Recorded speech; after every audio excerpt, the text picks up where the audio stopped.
ಅಮ್ಮ, ಆ ಸ್ವಾಮೀಜಿ ನಂಗೊಂದು ಐಡಿಯಾ ಕೊಟ್ಟಿದ್ದಾರೆ.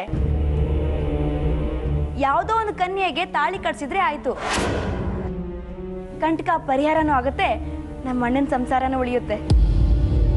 ಇದೆಲ್ಲ ಸಾಧ್ಯವಿಲ್ಲದ ಮಾತು ಬಿಡು. ಹೌದಮ್ಮ, ಈ ರೀತಿ ಪರಿಹಾರಕ್ಕೋಸ್ಕರ ಹಣ ತಗೊಂಡು ತಾಳಿ ಕಟ್ಸ್ಕೊಳ್ಳೋರು ಸಿಗ್ತಾರಂತೆ. 3 ಗಂಟೆ ಹಾಕಿದ್ಮೇಲೆ ಅವ್ರಿಗೂ ತಾಳಿ ಕಟ್ತವ್ರಿಗೂ ಯಾವುದೇ ರೀತಿ ಸಂಬಂಧ ಇರಲ್ವಂತೆ. ಆಹಾ, ನಾನು ಪ್ರಿಯ ಬಯಸಿದ್ದು ಬರೀ ಹಾಲು ಅನ್ನ, ಈ ಸ್ವಾಮೀಜಿ ಬೃಷ್ಟಾನನೇ ಕೊಡ್ತಾ ಇದ್ದಾನಲ್ಲ. ಹೌದಾ? ಹೌದಮ್ಮ, ಇದಕ್ಕೆ ನಿಮ್ಮೆಲ್ಲರೂ ಒಪ್ಪಿಗೆ ಇದ್ರೆ ತಿಳಿಸಿ, ಮುಂದಿನ ವ್ಯವಸ್ಥೆ ನಾನ್ ಮಾಡ್ತೀನಿ ಅಂತ ಸ್ವಾಮೀಜಿ ಹೇಳಿದ್ದಾರೆ.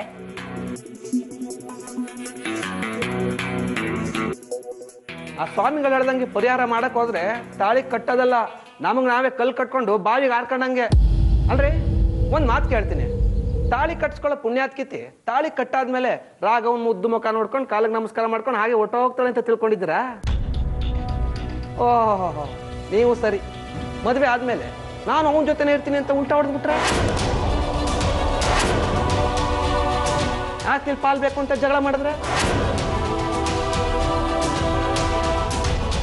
ಏನ್ ಮಾಡ್ತೀರಾ ರೀ? ಏನಾದ್ರೂ ಒಂದು ಒಳ್ಳೆ ಕೆಲಸ ಮಾಡಕ್ ಹೊರಟಾಗ ನಿಮಗೆ ಎಡ್ ಬಾಯಿ ಇದ್ದೇ ಇರುತ್ತೆ. ಹಾಗೆಲ್ಲ ಏನೂ ಆಗಲ್ಲ, ಸ್ವಾಮೀಜಿ ಅದಕ್ಕೆಲ್ಲ ವ್ಯವಸ್ಥೆ ಮಾಡ್ತಾರೆ.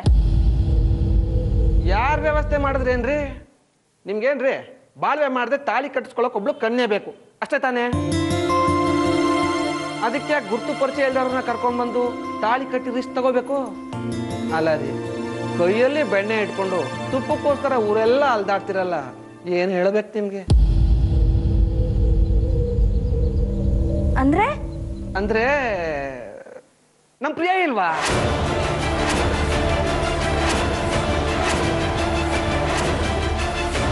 ರಾಘವ ಅವಳಿಗೆ ತಾಳಿ ಕಟ್ಟಿದ್ಮೇಲೆ ಅವಳು ಪಾಡು ಊರಿಗೆ ಹೊರಟೋಗ್ತಾಳೆ.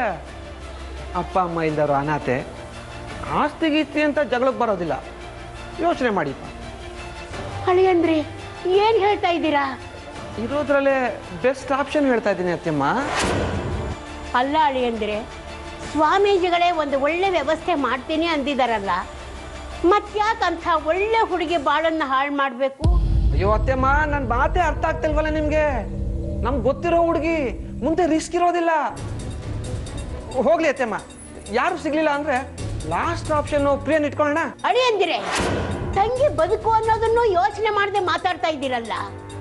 ಅವಳು ನಮಗೋಸ್ಕರ ಏನು ಬೇಕಾದ್ರೂ ಮಾಡ್ತಾಳೆ ಅಂದ್ರೆ ಅದು ಅವಳ ಒಳ್ಳೆತನ. ಅದನ್ನ ದುರುಪಯೋಗ ಪಡಿಸ್ಕೊಳಕ್ಕಾಗುತ್ತಾ? ಒಂದು ಸಲ ತಾಳಿ ಕಟ್ಟಿದ ಮೇಲೆ ಅವಳನ್ನ ಮತ್ತೆ ಯಾರು ಮದುವೆ ಆಗ್ತಾರೆ? ಅವಳ ಭವಿಷ್ಯದ ಬಗ್ಗೆ ಸ್ವಲ್ಪ ಯೋಚನೆ ಮಾಡಬಾರ್ದಾ? ಅಲ್ಲ ಅತ್ತೆಮ್ಮ, ನಾನು ಏನು ಹೇಳಕ್ ಹೊರಟಿದ್ದೀನಿ ಅಂದ್ರೆ... ರೀ, ನೀವು ಸುಮ್ಮನೆ ಇರಿ. ಅಮ್ಮ, ನಾವೀಗ ನೇರ ಅತ್ತಿಗೆ ಹತ್ರ ಹೋಗೋಣ. ಸ್ವಾಮೀಜಿ ಹೇಳಿರೋ ವಿಷಯನ ಅತ್ತಿಗೆ ಹೇಳೋಣ. ಸರಿ, ಬನ್ನಿ ಹೋಗೋಣ. ನೀವೆಲ್ಗೂ ಬರೋದು ಬೇಡ. ನೀವು ಅಲ್ಲಿಗೆ ಬಂದ್ರೆ ಏನಾದ್ರೂ ಒಂದು ಮಾತಾಡಿ ಖಂಡಿತ ಪ್ರಿಯನ್ ಜೀವನನ ಹಾಳು ಮಾಡ್ತೀರಾ.